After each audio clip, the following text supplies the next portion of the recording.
Welcome to the dungeon with Harlan and Andrew.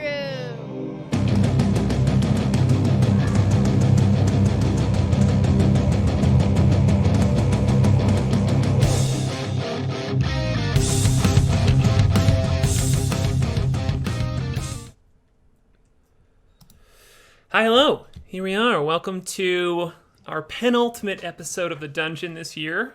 I'm Harlan Kelly. I'm Andrew Orvidal. And today we, like every week, we have a guest with us. And this week it is AuldDragon, the DM of a long-running Spelljammer campaign that's on live on Twitch and on YouTube as well. It's been running for a long time. I've really been enjoying delving into it. It's a second edition original campaign, super cool. Ald, thank you for being here with us today. Thank you for having me. I appreciate it. We start off every episode of this show with the same question to folks, so we'll just throw it right at you. How did you get into tabletop role-playing games? I got into it in middle school when I was about 12. Started with a kind of a hybrid second edition campaign, so I've been in it for many a decade. That's cool. It's really fun. We've had such a mix of people who, did it a little bit when they were kids, stopped doing it, got back into it as an adult, didn't do it all when they were kids, and it, like you can see the Venn diagram of the magic still being there no matter where you came through it from. So that's awesome. This one's for Ted, who's not here, but I always ask this question with people who've been playing for a long time. Do you have a preference of edition? Do you have anything that you really hold on to about any edition? Second edition is my favorite by far, to the point that I have never stopped playing it. Oh, have you played any 3 or 5 or 4? Nope. I've looked at them and decided that they didn't do what I wanted out of the game, and second edition does, so I've stuck with that. I love it. I love that. Nice. What do you prefer about second edition? I've never played second edition, so I'm just curious. There's a whole host of things, but ultimately I feel like the later editions go for far too much into the heroic aspect, as opposed to the people just, adventurers just doing the thing and hoping they survive. It's not quite as deadly as first edition, but it's more deadly than the later editions, kind of thing. That's kind of what I like. Cool. And what do you like about that? Like, what's the thing that draws you to that kind of story? It just feels a little bit more grounded and down to earth compared to what I want out of the fantasy, I guess, is how I'd describe it ultimately. That's cool. Yeah, I tend to, whenever I homebrew stuff, it's usually pretty grounded and more like survival based. Mm-hmm. Because I would think, at least in my limited D&D experience, in 5e, you feel like a superhero pretty quick, I think. To do some pretty crazy stuff. One thing that I think that I would say that I like about it is that, you don't build a character where you're going down all the options of the things you can do. If you're playing a character and you think, hey, can I use my shield to knock this guy out of the way? And Dungeon Master will be like, yeah, sure, this is what you roll. As opposed to, oh, no, you don't have the skill for that kind of thing. That's where I like it. That makes sense. I like that. Yeah, see, I came in with 5e. I didn't start playing until 2016, but it was just like, I feel like I did all this other stuff, and I just found the thing that took all the pieces of all the other stuff I liked and was just like, oh, this is the thing I want to do. So I love hearing that, because I feel like I can't get anything but 5e out of my brain. Mm-hmm. But it makes sense to me, why there would be another version of this game that does another thing that you would stay with, in the same way that I've really enjoyed finding new tabletop role-playing games that do other things. So that's cool. I like that. Yeah, and I'm also a strong believer that people should play how they want and what they want, And so if people like that more superhero style fantasy role playing, sure, go for it. Whatever either edition or game does that for you. If you want, a less of a so. I mean, there are certainly games that do it, even more gritty than first and second edition. So yeah, if that's what you want, go that route too. I'm a strong believer in that. Yeah, I think difficult role-playing games are underrated. I think at least in a lot of the games I play, the systems seem pretty forgiving overall, and you kind of have to make a concerted effort to make them a little more difficult. He was a guest on our show, but his name's Josh Smith, and I play games with him, and he's like a master of very difficult adventures and campaigns that you always feel lucky to survive, but we have survived every one. It's like it's a real balancing act to create encounters where the players are just like basically out of breath by the end of it, and they feel very lucky to survive, and that happens on almost every encounter. Do you have any tips or strategies to doing that? I mean, obviously you're dealing with 2e as opposed to 5e, but just in general, like when you create an encounter, do you have any strategies for that balance? Ultimately, yeah, my view is, as a dungeon master, don't be afraid to fudge. If to a certain extent, like if you make a battle or encounter a little bit tougher than the players can handle, then you roll an 8. Oh no, you got a 6, kind of thing. For the monster damage or enemy damage. Don't do it all the time, but if you find yourself in that mode of I went a little bit too far and making this a little bit too difficult, nope, instead of a hit they got a miss kind of thing. Yeah. Just to because that will make the fight feel really tight and tough, and the players will feel accomplished when they succeed. At the same time, there's nothing wrong with a fight that ended up being pretty easy too, especially if the players are smart and intelligent or just lucky. Yeah, truly. I mean, like, balance is such a window. You know what I mean? Yeah. Like, it's such a that I think that I've had a hard time with that. I've had players before, like, keep track of all the damage done in an encounter, and then at the end they ask me like how many hit points it is, and I tell them, and they're like, well, oh, then like this is off or whatever, and like that feels like a bummer because they're grinding me with it, which is wonderful. Who cares if the players are paying attention? But I think it's hard to explain to people who have not DM'd about how difficult balance is and how it's like sometimes you just got to be flexible with that window. So that's good because you want the hard fights to feel hard. Yeah. Yeah, I think players are, if they're up against a boss, a lot of times if it gets over too fast, they're kind of like, oh, like we wanted a chewy fight out of this boss, but sometimes that just doesn't happen. So yeah, that is good. That is good advice. I definitely agree with that, unless there's an element of luck. I had a fight not too long ago this year against an Astro Sphinx. It was going to be tough. It was going to be deadly. And then almost right away, one of the characters used a Wand of Wonder that petrified it. Oh. The only damage it had taken up to that was a single arrow. Yes. And it's like, hey, you guys got lucky. You were smart. And that's perfect. We had that happen on Monday. I kind of like tweaked a Blazoid stat block to have some Tyrannosaurus Rex elements to it, so I could just do a cool star like dinosaur. And I almost like dropped its HP and its attack because I was like, this is unfair. This is a hard fight. And Andrew, right here, used Hypnotic Pattern on it, and it does not get a save against that. And the encounter. It does. It failed to save. It just doesn't get any more saves. It doesn't get any more. Yeah. So that one's a nasty one. Like I said in the I've been the Vic on the other end of that one a few times, and it's like, oh god. Yeah. Uh, But whatever. I think all your point is super right. That like when the players get lucky or get smart with like something, it has its own epicness in a way. Yeah. Yeah. Yeah. Yeah.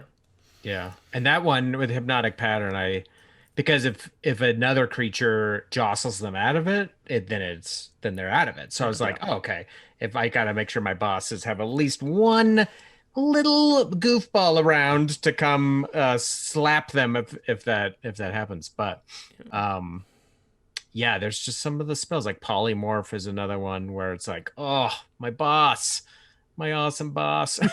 Yeah. But I love that as like a GM tip of like when people get lucky or get smart, just that feels Yeah. Go with it. Yeah. Yeah, don't fudge that. Don't fudge that. Let them have that victory. I believe. Yeah, that's cool. I love that because that is improvising in its own way. That's being a flexible DM, but you're just following the rules. But it's rewarding the players for being creative or just getting lucky, getting lucky to win. Yeah, I actually had and because it's in my head because I was talking about it with someone earlier today. I had a puzzle last year, I think it was last year, that was like a tile puzzle based on the elements and the para-elements and the quasi-elements, and I unintentionally made it mathematical. That wasn't my intention. I was expecting them to have to think about each and every step that they were taking, and one of the players is just like, faster than any of the other players could figure out what he was doing, was solving this and just getting right through it without any trouble at all. And I'm like, hey, I'm not changing the puzzle up or anything like that because you figured out a way to do it that I didn't expect. Yeah. That was great. Yeah, that's awesome. That's cool. Yeah, because that's exactly, God, that's such a good distinction too between like what you're talking about with fudging, where you're not changing the goalposts to like fight back against something the players did well. The only time you're changing the goalposts is to kind of serve the story. But when they have their moment, you give it to them. And that's such a good distinction that we've never said, but that's good. Totally. And it is fun when a player circumvents a puzzle. Like one time I was running a solo game for my daughter, and I made a floor puzzle similar to Indiana Jones with like letters that spelled out a word. And I was very proud of myself for it. I had drawn it out and everything. And instead of even bothering to find the word and spell it out or do any of that, she just tied a rope around herself and anchored it to the wall and just triggered every single tile on the floor until she could see her way out. And I was like, part of me was bummed. I was like, oh man, I came up with this. Like, I gave her the clues. She just had to find the word. And she was just like, nope, I just want to survive this. So I'm doing, and I was like, that I could see someone doing that in an adventure. Like, why would I play trial and error with the word? I can just tie a rope around myself to the wall here and just trigger these trap tiles. So sometimes, people get around it, but that's fun in its own way for sure. Absolutely. Seeing how the players creatively solve your puzzles is fantastic. I like trying to come up with puzzles that don't have a set solution just to see what they do. Yeah. That's one of my favorite tips that I felt like a light bulb turned on when I was told that you don't need to figure out how your players are going to get out of something just in general. They will. And that's cool. What do you? Oh, sorry. Oh no, you go ahead. Go ahead. Oh, I was just curious if either of you had any solutions or philosophies when players are stuck on a puzzle. I've had this happen where I've laid out a puzzle that I thought was reasonably easy, and the players just don't get it. They just don't figure it out, and I could tell they're getting frustrated. And so part of me is like, well, I could have them roll and then figure it out, or an NPC could chime in or something. But then the other part of me is like, No, they'll get satisfaction. This puzzle has a solution. They'll get satisfaction for doing it. I was wondering what y'all's thoughts are on that. For me, I will try to give them some nudges if I feel that they're really, really stuck. There are some good spells in second edition for that, like the spell idea that allows a priest to basically get an idea, usually something that they've forgotten. And my players have used that a few times. And that can be a good way, or augury or other spells, divination spells like that. I'll try to like nudge them towards some one of those types of spells. That's good. I like that. Yeah, just even letting a player's other abilities guide them to the kind of like meta answer is cool. Yeah, but you need to be careful that they don't over rely on that too. Yeah. They got to a point where, well, they didn't quite get to that point, but I felt that there were times when they were casting it just to be sure. Right. And I'm like, yeah, no, you don't get anything. Yeah, like augury, something where it's like they start to use it every single instance. Yeah. So you've been.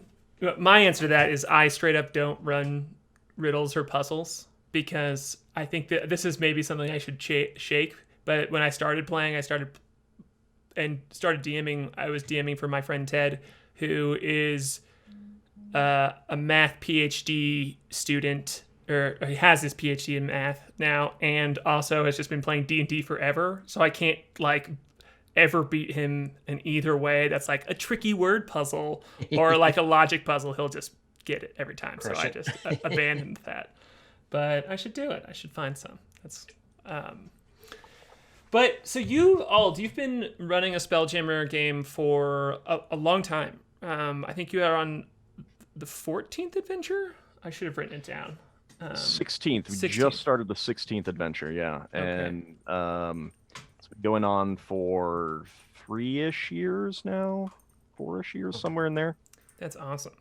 I want to be selfish and ask you if you have any advice to... I know we're in different editions, and I'm flying by the seat of my pants with 5e Spelljammer, but... yeah, I just want to know if you have any advice for me, because you feel like a vet to me. You feel like, of what I've watched too, it just feels so effortless, and especially 2e Spelljammer, it gets so weird. It just gets so weird with some of the math and things, and I don't know, I just admire what you do. So yeah, I want to know if you have any advice for me and anyone here who has that kind of like itch to DM Spelljammer. Well, I really do appreciate that. Thank you for the compliment. It is not effortless, so it's great that it seems that way. Yeah, that's the true effort, right? Don't be afraid to be weird. The party just got a new navigator on their ship. It's a genuine creature in the game. It's a space owl. It's a talking owl. There's so much weird stuff, like in the monstrous compendium entries for Spelljammer. There are just creatures straight out of science fiction, anime, and most of them are changed in enough ways to give them a new spin and stuff like that is very fresh, rather than just it is literally just the thing moved into Spelljammer. And all of those things can be, throwing some of those at the players can give them new and exciting things to encounter that they won't be expecting. So don't be afraid to be weird. Don't be afraid to get the game strange and stuff like that. For me, it's all about the exploration and seeing new things, which is why I like to have my campaign go to a lot of different crystal spheres, but that's by no means the way it should be played. I mean, there's if you're sticking in one sphere, that's perfectly fine too. But really, don't be afraid to get weird and draw inspiration from everywhere. Yeah, man. I agree that I have the most fun when I'm getting weirder, and I think that's good. I think that's why I was like drawn to Spelljammer in the beginning, is it feels like less limited. You know, it's more just like all over the place. But I think that's true. I just thought this while you were saying that, I was like, I think it's true for all games. Like you should just, that's the fun of tabletop role playing games a little bit. What you touched on is like, it's just fun to do what you can't in more grounded stories or more I don't know, just like straightforward video games or whatever, which like grounded is almost the wrong word, because like you were talking about, like you can run a super grounded campaign that feels like practical and hard, but that doesn't mean you can't bring that blob out. Doesn't mean you can't bring that space owl out. Yeah, totally. I think it's just the unexpected. If you can surprise your players with unexpected things, even in the most grounded campaign, I think that's something that they enjoy for sure. It's good. The nice thing about Spelljammer is just, because you have a whole universe to deal with. I mean, number one, you can't detail everything, so you need to try to give them sketches that in their mind is going to, their imagination is going to expand it beyond what your little sketch is. But to be honest, one of the things that I do also love about Spelljammer that I don't feel works in other settings as well is playing the silly straight. Because you got the Tinker Gnomes, you got the giant space hamsters, you got the Dowar, and they're silly played straight. I mean, in the last adventure, they even my players actually encountered Flumps, one of the classic, iconic, oftentimes in those lists of dumb monsters, and I had so much fun including them straight. Yeah, totally. That's so good. Like I feel like when you said that, my mind started like taking off, because it's just like normal life for them, and that's fun. That's super fun. Chad is complimenting your voice acting too, just so you know. Yeah, they said that's what makes the difference. Good at making animals talk. So apparently I should just get better at voice acting. That's good. That's a good tip too. Well, if you can do it, do it. If not, or you're just not comfortable, I don't think that you should feel bad about that or feel that you need to do that. Someone was asking about the Mercer Effect, and that's kind of the thing is, some people feel that they need to do that, and they don't. The one thing that I would say that a dungeon master should get in, and players too,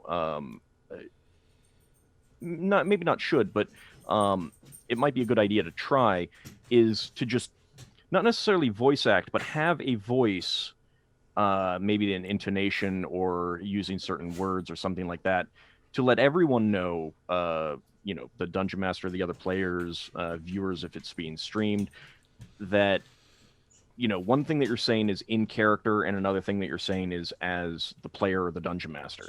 Right. Yeah. You don't need to do the accent to just be distinguishing which voice it is. You don't need to do a silly voice in order to distinguish. That's such a good tip. Yeah.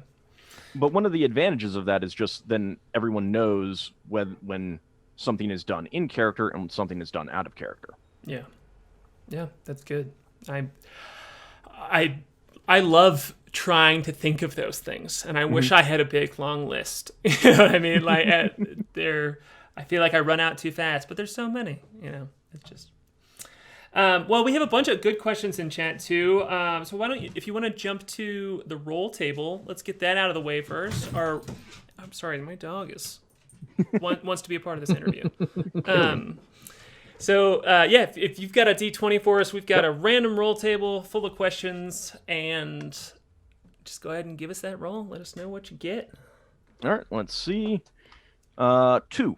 2. All right. I don't know if we've had a 2. I don't think we've ever have.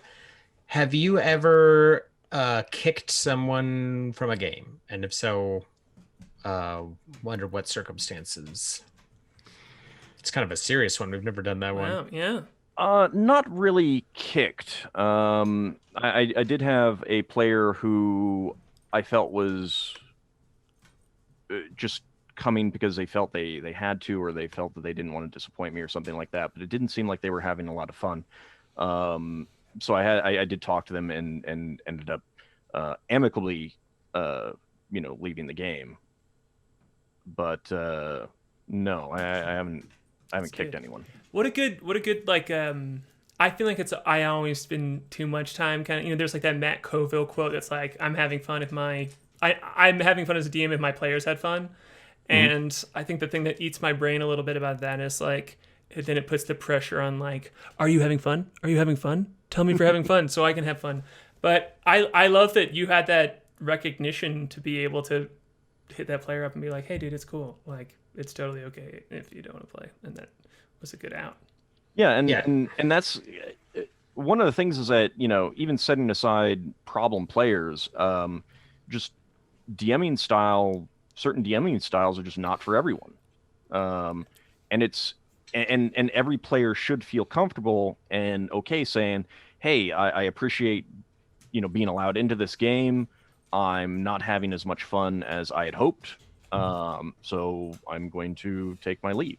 Yeah. Because it's a lot of work to play. It's big. It's especially if you have like a good group of people who are really doing a thing that they want. It's a lot of commitment and time. So you should normalize like leaving games when you need to. That's okay. Yeah. And if you're picking up on that energy, the other players probably were too. So it probably kind of sucks the energy down a little bit. Cool. Well, I'm going to run through some questions in chat. We have some good ones today. I'm just going to go in the order that they were asked. The first one is, what is your best PC moment that you've done or seen? Do you have any highlights that stick out in your mind? I always, whenever there's like best questions asked to, I always say like, just the first, like if there's something that jumps out that is like, this is the one that hits my brain more than ranking them. One thing that I remember back in the 90s, I suppose there's two things that really stick in my mind. The first one was both of them kind of started a little bit of running gags, running jokes or comments. One of them was it was low-level adventure, low-level PCs, and all the players started with horses. And there was they got ambushed by kobolds, and the player of the cleric, and I can't remember even at this point who was playing it or what the characters' names were, but that character was staying behind their horse, and that horse took a beating from these kobolds. And it just like created this running joke about how this character was always trying to get horses to use as shields, basically. I love how those things stick, and it just becomes what the player does, and that's that's cool. I love that.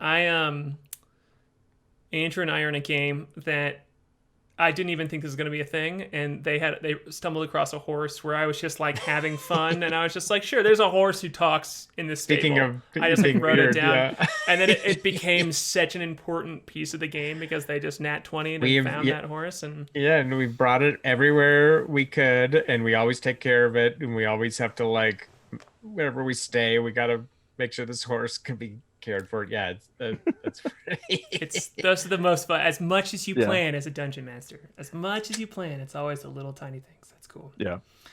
And we kind of already touched on this, but one of the questions was, have you ever dealt with players on the Mercer Effect, and if so, how did you work with them? And Andrew, I saw you asked in chat what that is. So I'll just explain it real quick. It's kind of referred to on the internet. Some people who have watched Critical Role then want to start playing D&D after that, and kind of have a moment where the reality and TV kind of like don't align there, when they want this specific thing that they're watching, and then it's not quite. That's there what I assumed it meant. I was just making sure before I had asked, but sure. So Ald, have you experienced that? Have you ever kind of run across that? No, I don't think I have. I've watched a little bit of Critical Role, but not a whole lot. And it it's not something that anyone who's played in any of my games has really mentioned to me, other than just in passing about, in general conversations about that effect or related things. Most of my players have been on the older side, not like brand new young people, college students kind of thing, or high school students. Yeah, it kind of has to be an advantage of playing 2E, is like it's kind of assumed almost that you're playing with people who have been playing for a while, or just like more comfortable with other types of D&D. And so that was cool. That was part of it, I think. So no, I haven't really experienced that. Cool. Well, me neither. Do you have like do you think that I mean, I think you've already kind of touched on this with you were talking about like people being comfortable going to different games, and also people just for it being okay to people play whatever kind of game is fun with them. And I think that's by itself is a good kind of reaction to that. And I think I watched a video recently of somebody talking about how the Mercer Effect is a little misunderstood, and how when people start off thinking they want the silly voices, but all they want is like good friends to hang out with online. And I think that is kind of my take on that, is when people have this desire for that thing, just kind of like pushing them in the direction of like, but our game, that's cool, but our game is this, and that's cool. Yeah. Cool. Well, I thought there was another question. I think I missed it. On that same tack, I think that as people might have that reaction initially of like, oh, you're not like this celebrity DM from this show I love. But I think with time, if people have patience, they would adapt to the game that they're in. And I think people seem to, once a game is rolling along and the party is formed up and, you have those social relationships, I feel like they would just acclimate to that, and they wouldn't be like, oh, my DM's no Matt Mercer. They'd be like, yeah, they're different, but I like my game and the game that I'm in. So I guess if anyone out there feels like they're suffering from that, then I would just encourage them to be patient and get used to the game that you're in, Yeah, look at what is good about your game. Focus on that, because you're never going to have two games that are the same unless they're run by the same dungeon master. Yeah. I feel like, no and matter even what. Then, like if a different, I feel like if one single player is missing or there's someone new there, it feels like a different game in a lot of ways. Yeah, it certainly can, and setting can have a lot to do with it. The same dungeon master can run a Ravenloft game completely differently than a Forgotten Realms campaign, but it's just like, everyone's different, everyone plays differently, but it's all fine, because you're there to have fun, and you're there to experience the game through your character and through everyone else and everything like that. God, what a Zen perspective. I love that. That's awesome. Cool. Well, I think that's it. Our time. 30 minutes flies right by. I feel like I'm like forgetting something, because I really thought there was a third question in the chat, but I think it was just maybe. I think it was my question. Yours. I think my question screwed you up. Cool. It's okay. You can ask questions too. Well, is there anything you want to plug before we take off here, Ald? Well, yeah. I mean, two things that I'd like to plug, and of course, in addition to my Spelljammer game, I stream that on Saturdays, noon Eastern time, on my Twitch channel, AuldDragon. The videos are up on YouTube. My YouTube account is mainly for Let's Play content, playing through like Final Fantasy games and the old gold box AD&D games, which are awesome. I love. But I also have an 11-year project. Back in second edition for Forgotten Realms, I came out with the TSR produced a trilogy of books, Forgotten Faiths and Avatars, Powers and Pantheons, and Demi-Human Deities. Massive amount of information about the deities in Forgotten Realms, but geared primarily towards the deities that players would be able to choose, with a handful of evil ones, but you didn't get any of the monstrous deities like the orcs and the kobolds and the dragons and stuff like that. And back in 2011, I realized that, obviously they weren't going to do it at that point. So I started doing that myself and did a monster mythology update project to write up all of those deities in the same format. And it's been going on for 11 years, since 2011. And it's a huge undertaking that I've been doing to put up a new deity once a month. And for people who like deities, who want more information about the deities in Dungeons and Dragons, it's a great place to go. I write it for second edition, but most of the information can be used in any edition. So if you want more information about the bugbear deities and the dragon deities, beholder deities, all those things, my blogged at AuldDragon.com. Just go there once a month. There's a new deity that comes up, and I encourage people to check that out. Cool. That's awesome. That sounds like quite the undertaking. It really is. It really is. Right, because it's not just like making a subclass or something like that. You're building a whole world history almost with each one. So that's super cool. And it's also just like such a cool, like, constructive thing for you to do for other people too. You're just like making these resources for other people to have as well. That's awesome. Yeah, and I try to like make the faiths feel real, so that it's not just, I want to, if the deity is evil, I want the reasons why they're evil, why the worshipers are evil, what their motivations are, how they interact with other deities, especially with the goblinoid pantheons, how they all interact with each other, and give a better immersive cultural experience for these races. Yeah. I feel like that's why I fell in love with Orcus as like an evil god that I liked, because of just the tiny line, like, oh, he just wants to be the last thing in existence. Like, that is his goal. It's like truly just like this like demonic drive that makes sense. Where you're like, oh, okay, yeah, that makes sense for like a evil demon god. And but when you spread that out to all these other like civilizations, I peeked at it a little bit before this because you sent it to me, and I was just like, oh my gosh, this is so cool, because there is so much. That's one of the reasons I've gotten so fallen down the rabbit hole with D&D, is it's bottomless. It keeps going. So I love that kind of stuff. Cool. Well, thanks so much for coming and hanging out with us. Really appreciate it. And thank you for having me on. Yeah, you are our last guest this year. We have one more dungeon episode for the year, and fun little announcement next week. Andrew and I are just going to interview each other. We're going to talk about the things we learned this year. We're going to recap the year. Yeah. So we've had so many cool people on here. I know. I can't believe we're already here at the end of 2020. Yeah. But also, if you're just watching this for the first time, Harlan and I have a Spelljammer game every Monday at 7 p.m. Pacific time. It's on the same channel. It's called Better Than Heroes.